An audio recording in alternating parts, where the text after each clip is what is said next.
Bismillahirrahmanirrahim. Assalamualaikum warahmatullahi wabarakatuh.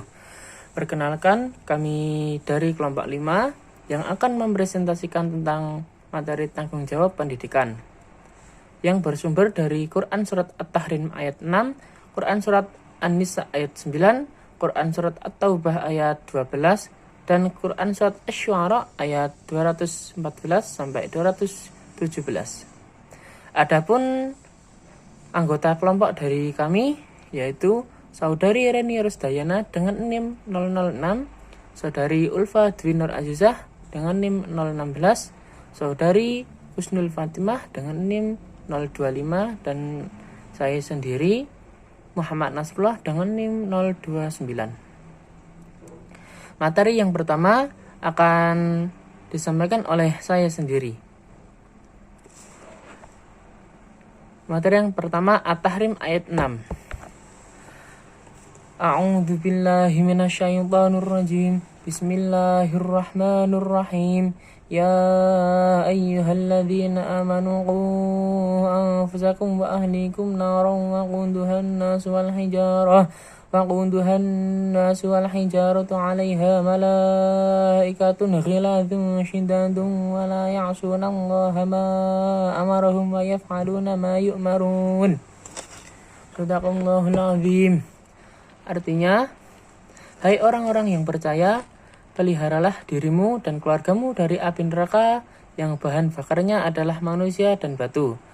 Penjaganya malaikat-malaikat yang kasar, keras, dan tidak mendurhakai Allah terhadap apa yang diperintahkannya kepada mereka dan selalu mengerjakan apa yang diperintahkan.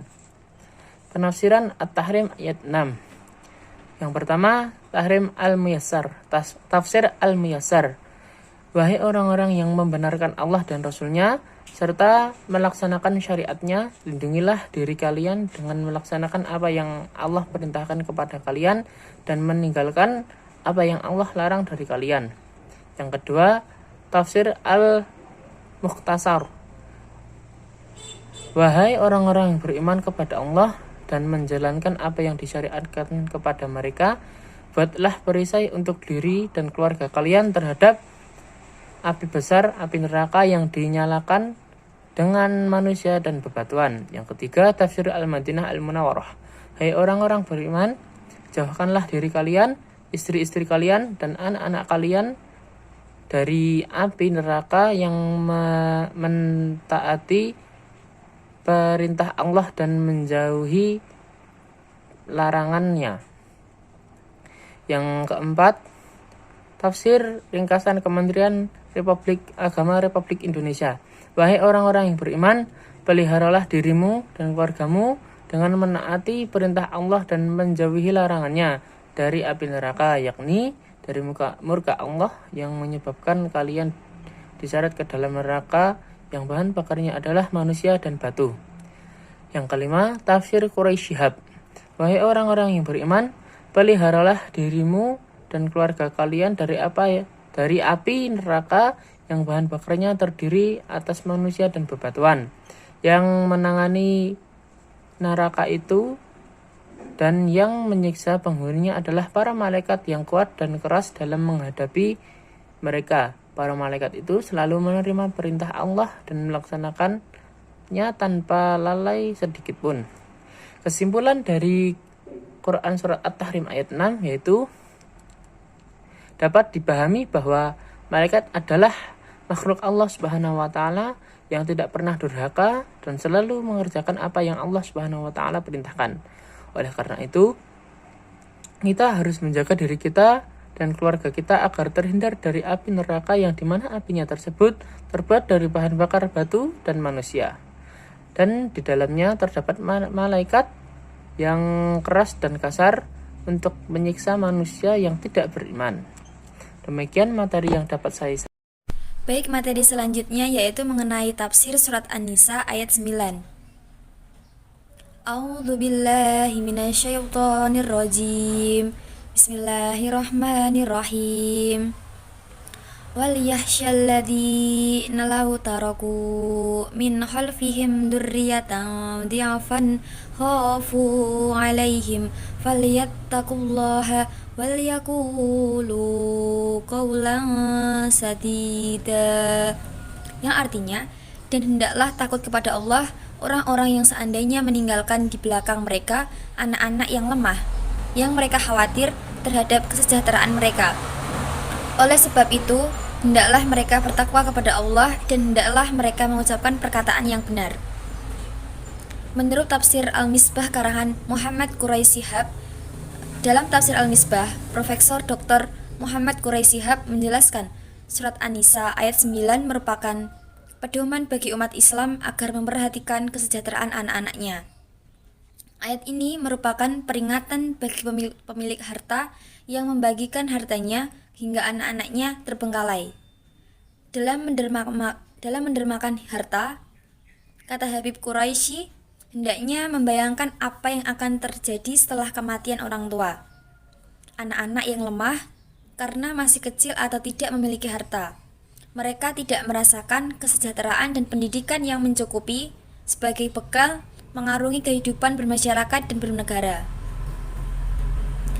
Berdasarkan uraian menafsirkan Al-Quran surat An-Nisa ayat 9 dalam tafsir Al-Misbah, ayat ini berkaitan dengan tanggung jawab orang tua terhadap generasi penerus yang bersifat materi. Namun, dalam ayat 9 ini tersirat bahwa tanggung jawab terhadap turunan bukan hanya bersifat materi, tetapi juga immateri seperti pendidikan dan pembinaan takwa. Meskipun konteks ayat ini berkaitan dengan harta warisan, yang diharapkan dengan memperoleh bagian dari warisan, kelangsungan hidup anak-anak terjaga dan tidak terlantar.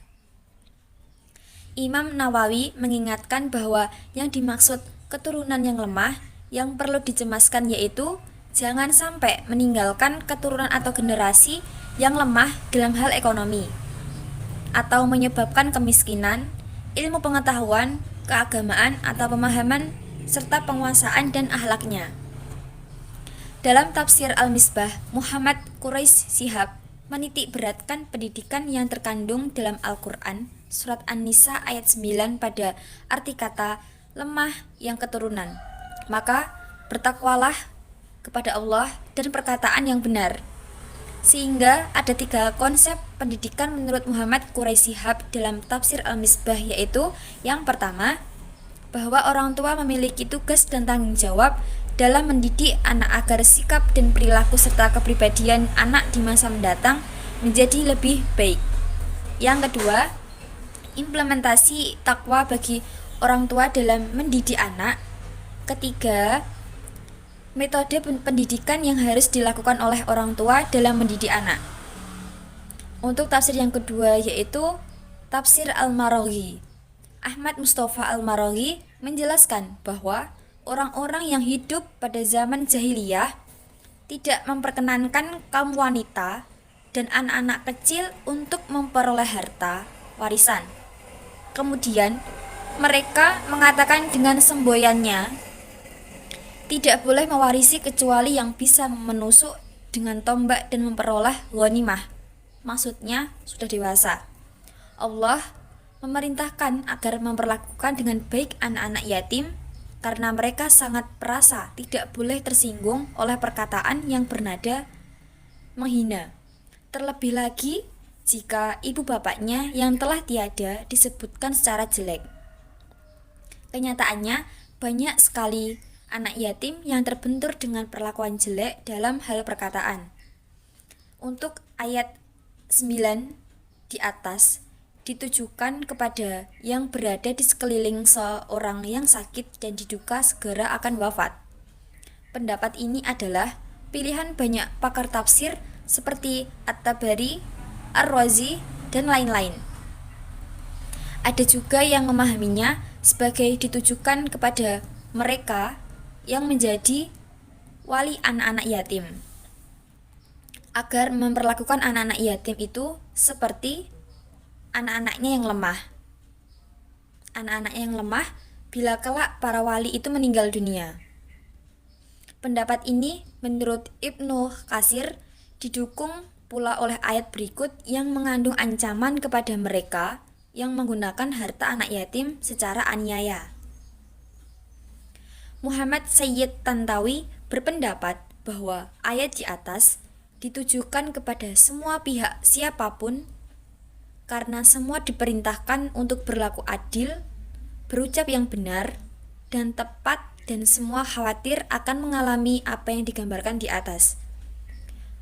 Kandungan Al-Quran Surat An-Nisa ayat 9 di atas berpesan agar semua umat Islam itu agar menyiapkan generasi penerus yang berkualitas sehingga anak mampu mengaktualisasikan potensinya sebagai bekal kehidupan di masa mendatang. Jadi Allah Subhanahu wa taala memperingatkan kepada orang-orang yang telah mendekati akhir hayatnya supaya mereka memikirkan janganlah meninggalkan anak-anak atau keluarga yang lemah, terutama tentang kesejahteraan hidup mereka di kemudian hari. Untuk itu, selalulah bertakwa dan mendekatkan diri kepada Allah Subhanahu wa taala. Selalulah berkata lemah lembut terhadap kepada anak yatim yang menjadi tanggung jawab mereka. Perlakukanlah mereka seperti memperlakukan anak kandung sendiri. Untuk tafsir di atas muncullah beberapa kesimpulan. Untuk surat An-Nisa ayat 9 ini menerangkan bahwa kelemahan ekonomi, kurang stabilnya kondisi kesehatan fisik, dan kelemahan intelijensi anak akibat kekurangan makanan yang bergizi merupakan tanggung jawab kedua orang tuanya. Maka disinilah hukum Islam memberikan solusi dan kemurahan, yang mana untuk membantu orang-orang yang tidak menyanggupi hal-hal tersebut agar tidak berdosa di kemudian hari, yakni apabila orang tua itu meninggalkan keturunannya atau menelantarkannya akibat desakan-desakan yang menimbulkan kekhawatiran mereka terhadap kesejahteraannya. Al-Quran Surat An-Nisa ayat 9 berpesan agar umat Islam menyiapkan generasi penerus yang berkualitas sehingga anak mengaktualisasikan potensinya sebagai bekal kehidupan di masa mendatang. Oleh karena itu, bagi orang-orang yang beriman, hendaklah bertakwa kepada Allah dan selalu berlindung dari hal-hal yang dimurkai di sisi Allah. Pertama, Surat An-Nisa ayat 9 memberi petunjuk pada orang tua agar memiliki rasa khawatir apabila di kemudian hari meninggalkan keturunan yang lemah dan tidak berdaya. Kedua, tanggung jawab orang tua dalam mendidik anak usia dini menurut Al-Quran Surat An-Nisa ayat 9 yaitu meliputi yang A, pendidikan jasmani dan rohani, yang B, pendidikan akidah, yang C, pendidikan akhlak. Ketiga, relevansi tanggung jawab orang tua dalam mendidik anak usia dini adalah orang tua harus merasa khawatir apabila keturunannya dalam keadaan lemah, sehingga setiap orang tua diharuskan untuk membentuk generasi berkualitas dengan pendidikan jasmani dan rohani, diantaranya mengajak anak berolahraga dan bermain. Cukup sekian materi yang saya sampaikan, semoga bermanfaat dan semoga jelas. Terima kasih. Saya akan melanjutkan materi yang ketiga, yakni Quran Surat At-Taubah ayat 12. A'udzu billahi minasyaitonir rajim. Bismillahirrahmanirrahim. Wa innakathu aymanahum min ba'di ahdihim wa tu'anu fi dinikum faqatilu a'immatal kufr innahum la aymana lahum la'allahum yantahun. Artinya, dan jika mereka melanggar sumpah setelah ada perjanjian dan mencerca agamamu, maka perangilah pemimpin-pemimpin kafir itu.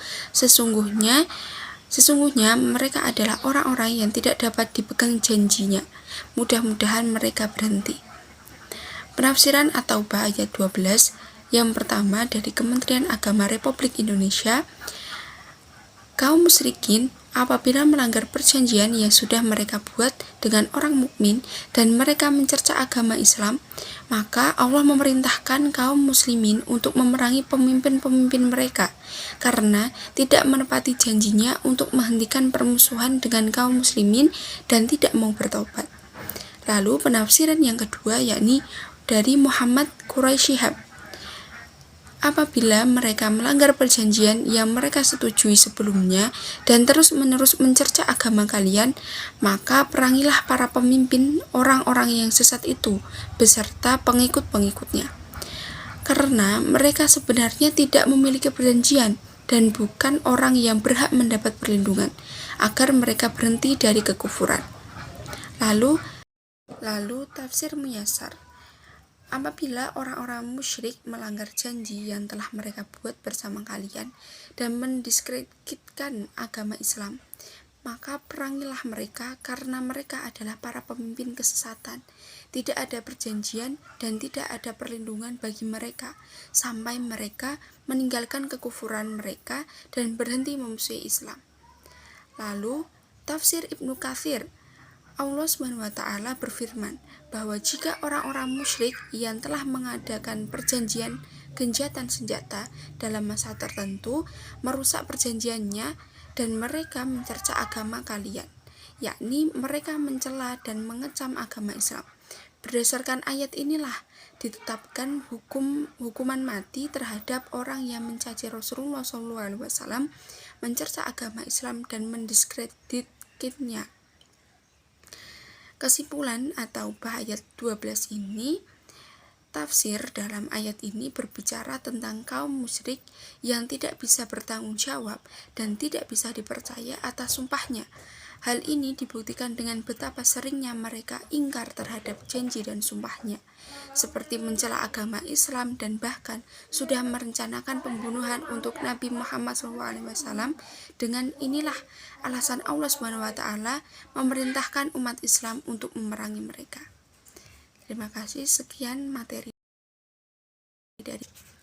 Di sini saya ingin menjelaskan tentang Asy-Syu'ara ayat 214 sampai 217. Asy-Syu'ara termasuk golongan surat Makkiyah karena diturunkan di kota Mekah. Surat sepanjang 227 ayat ini pun menjadi surat ke-26 dalam Al-Quran.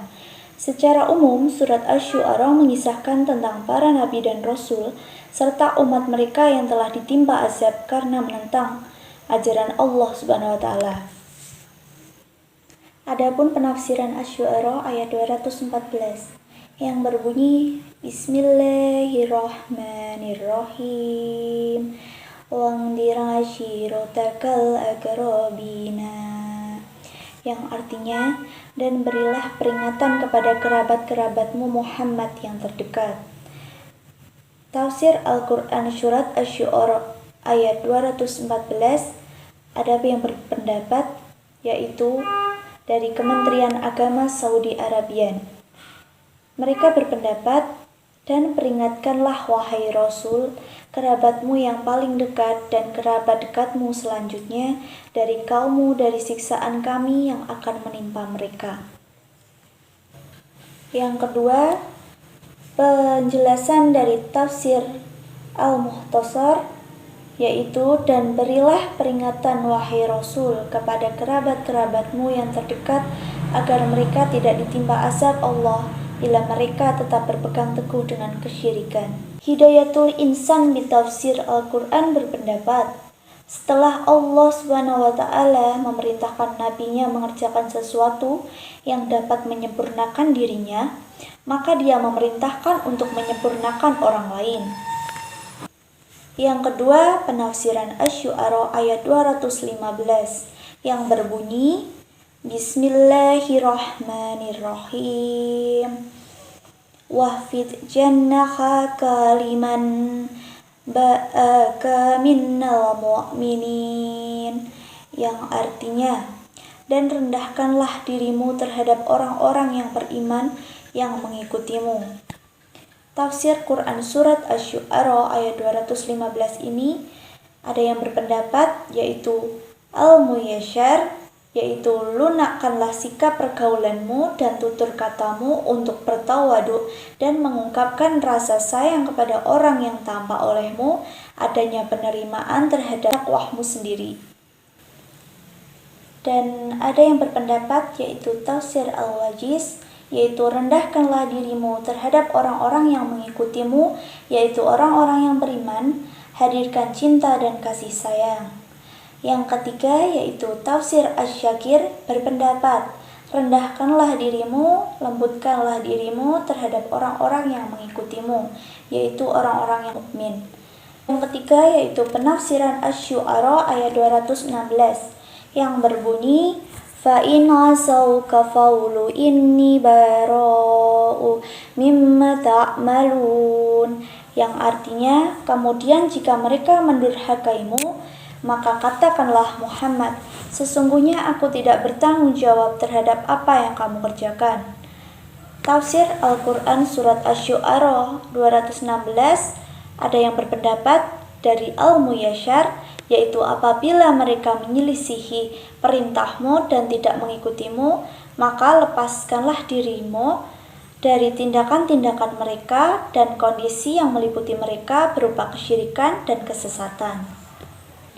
Yang kedua, pendapat dari Tafsir Al-Wajiz, yaitu jika mereka mendurhakaimu, maka katakanlah, sesungguhnya aku tidak bertanggung jawab terhadap apa yang kamu kerjakan. Dan yang terakhir yaitu Tafsir Al-Muhtasar berpendapat, jika mereka mendurhakaimu dan enggan menerima perintah yang engkau bawa berupa pengesaan Allah dan ketaatan kepadanya, maka katakanlah kepada mereka, sesungguhnya aku berlepas diri dari apa yang kalian kerjakan berupa kesyirikan dan kemaksiatan. Dan yang terakhir penafsiran Asy-Syu'ara ayat 217 yang berbunyi Bismillahirrahmanirrahim wa tawakkal 'alal 'azizir rahim, yang artinya dan bertakwalah kepada Allah yang Maha Perkasa lagi Maha Penyayang. Tafsir Quran Surat Asy-Syu'ara 217, ada yang berpendapat Hidayatul Insan bitafsiril Quran, yaitu berpendapat, serahkanlah semua urusanmu kepada Allah, penolong terbesar bagi seorang hamba untuk melaksanakan perintah Allah, yaitu bertawakal dan bersandar kepada Tuhannya, meminta pertolongannya agar diberi taufik untuk menjalankan perintah-perintahnya. Kesimpulan dari Asy-Syu'ara ayat 214-217 yaitu tafsir tersebut menjelaskan tentang memberi peringatan kepada kerabat-kerabatnya yang terdekat tanpa pilih kasih dan merendahkan diri dengan memperlihatkan sikap lemah lembut dan rendah hati orang-orang mukmin, baik dari keluarga, kerabat maupun orang-orang mukmin yang telah mengikuti ajakannya. Terima kasih. Sekian materi yang dapat kelompok kami sampaikan. Apabila ada salah mohon dimaafkan. Billahi taufiq wal hidayah. Wassalamualaikum warahmatullahi wabarakatuh.